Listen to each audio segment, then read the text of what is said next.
की, मानक वसंतराव नाईक की। मार याडियो भाइयों बहनों, सेन आजी एक वेळा मारला, आजी एक वेळा गजर करायचं।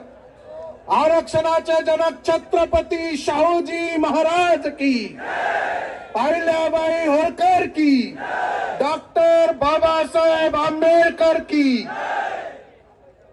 नायक काशीनाथ की, पद्मश्री रामसिंग भावनाथ जी की। इथे पत्रकार बंधू आहेत, त्याच्यामुळे मी मराठीतून काही माझे वक्तव्य या ठिकाणी करणार आहे। माझ्या बंधूंना आणि भगिनींनो, मला अनेक वेळा काही ठिकाणी पत्रकारांनी विचारलं की तुम्हाला ऑलरेडी 3% आरक्षण असताना तुम्ही आरक्षण का मागताय। मला हा मुद्दा इथल्या सगळ्या लोकांना लक्षात आणून द्यायचा आहे। सगळे लोक याचे परिणाम भोगत आहेत, पण कोणी स्पष्टपणे बोलायला तयार नाहीये। आमच्या समाजाला आज मितीला फक्त 3% आरक्षण मिळतं आणि हे 3% आरक्षण फक्त कागदावरती नाममात्र राहिलेलं आहे आणि याला दुसरं तिसरं कोणी कारणीभूत नाही, हे सरकार याला कारणीभूत आहे। कारण 3% आरक्षण याच्यामध्ये काही लोक अवैधरित्या खोटे जातीचे प्रमाणपत्र काढून आमच्यामध्ये घुसखोरी करतायत आणि जी लोक घुसखोरी करतायत त्या घुसखोरांना हे सरकार अप्रत्यक्षपणे पाठबळ देण्याचं काम करतंय। म्हणून या सरकारचा मी पहिल्यांदा जाहीर निषेध करतो की तुम्ही आमचं 3% आरक्षण संपवण्याचं काम केलंय। एसआयटी लावली आणि एसआयटी कॅन्सल तुम्हीच केली। हा घात आमच्या सोबत तुम्ही केलेला आहे। हे 3% आरक्षण संपवण्याचं काम तुम्ही केलंय, म्हणून आम्हाला एसटी पुरवठ्याचं आरक्षण हवंय। सगळ्यात महत्वाचं आणि 1 नंबरचं कारण मी तुम्हाला सांगतो, हैदराबाद गॅजेटचं उदाहरण आहे। काल परवा 2 सप्टेंबरला तुम्ही आम्हाला दिलंय। हैदराबाद गॅजेट 2 तारखेला आले, परंतु आमच्या समाजाची मागणी अत्यंत पूर्वीपासून आहे। आम्ही ज्या लहान होतो मागील 50 ते 60 वर्षापासून हा समाज एसटी आरक्षणाची मागणी करतोय। वसंतराव नाईक साहेबांच्या काळात मागणी केली, रामराव बापूंनी मागणी केली। आम्ही कोर सेनेच्या वतीने 2013 साली महाराष्ट्रामध्ये 1 नव्हे 2 नव्हे 25 ठिकाणी आंदोलन त्या ठिकाणी केले, परंतु तुम्ही हे सरकारने आमच्या सोबत डोळे झाकपेना केला आणि वेळ काढूपणाचा त्यांनी सगळा प्रकार केलेला आहे। आणि म्हणून ही मागणी आताची नाही, मागणी अत्यंत संविधानिक आहे। सगळ्यात महत्वाचं उदाहरण म्हणजे आमच्या प्रवीण भाऊनी सांगितलं, हरिभाऊनी देखील सांगितलं, ज्या वेळेला भाषावर प्रांतराष्ट्राला एसटी आरक्षण द्यायला हवं होतं भाऊ, परंतु त्यावेळेला आमच्या समाजामध्ये धोकाधडी निर्माण झाली। जर बिहारच्या लोकांना झारखंडमध्ये मिळतं, तेलंगणाच्या आंध्राच्या लोकांना तेलंगणामध्ये मिळतं, तर निजामकालीन हैदराबादच्या लोकांना महाराष्ट्रात का मिळत नाही। संविधानिक कॉन्स्टिट्यूशनल राईट आहे की आम्हाला हे आरक्षण मिळालं पाहिजे।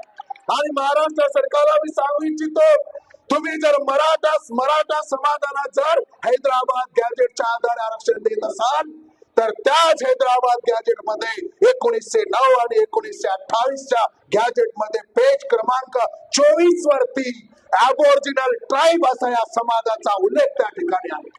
ॲबॉरिजिनल ट्राईब म्हणजे आदिम जमात। या तमाम भारतातील लोकांना मी सांगतोय की ज्या वेळेला धरती तलावर कुठला धर्म नव्हता, त्यावेळेला इसवी सन पूर्वी 8,500 वर्षापूर्वी सिंधू संस्कृती होती आणि त्या सिंधू संस्कृतीचा वारसदार हा समाज आहे आणि एवढा आदिम समाज आहे। म्हणून आदिवासी बांधवांना देखील मी सांगतोय की तुम्ही आदिवासी असाल, त्याच्या आधीचे आम्ही आदिवासी आहोत, पण पुन्हा आमच्या सोबत सरकारने धोका केला, म्हणून आमचा समाज इथे हा खितपत पडलेला आहे।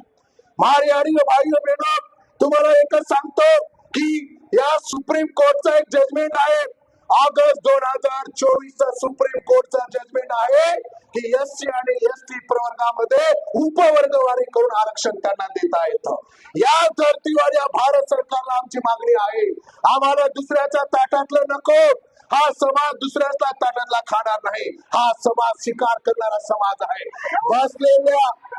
बसलेल्या सश्याची शिकार या समाजाने कधी केलेली नाहीये। त्या सश्याला उठवलं, त्याला धारा लावला आणि सांगितलं बचना है तो बच, नहीं तो हमारे हाथ में तेरा कत्ल है। हे सांगितल्यानंतर त्याची शिकार केली आहे। म्हणून हा समाज दुसऱ्याच्या ताटातलं मागत नाहीये, आमच्या हक्काचं, आमच्या संविधानाचा अधिकार हा समाज मागतोय. म्हणून माझ्या बंधूंनो आणि भगिनींनो, अरे सगळ्या जगाला माहित आहे 1871 ते 1952 पर्यंत हा समाज आदिवासी होता, ट्राईब होता, ट्राईब आहे आणि ट्राईब असणारच, हे कोणी निर्वातपणे मान्य केलं असलं ना. अहो एक कमिशन नाहीये.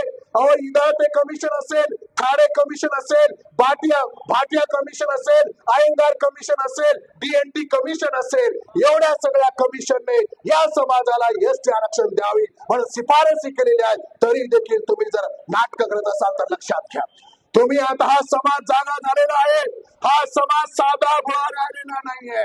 या भारतातील, या महाराष्ट्रातील सरकारला मी सांगू इच्छितो की या गोर बंजारा समाजाच्या मतदानावर महाराष्ट्रातील तब्बल 62 ठिकाणी आमदार निवडून येतात आणि 8 ते 10 ठिकाणी खासदार निवडून येतात.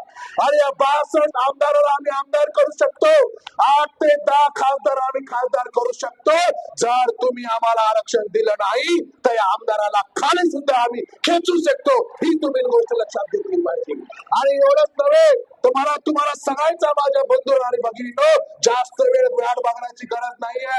लवकरच आता जिल्हा परिषद पंचायत समितीच्या निवडणुका येत आहेत. अरे तम जर खरे गोरमाटी लोई छो तो ये जिल्हा परिषद पंचायत समितीना झटको दखाळ्याशिवाय, चमत्कार दखाळ्याशिवाय नमस्कार करायचे सरकार.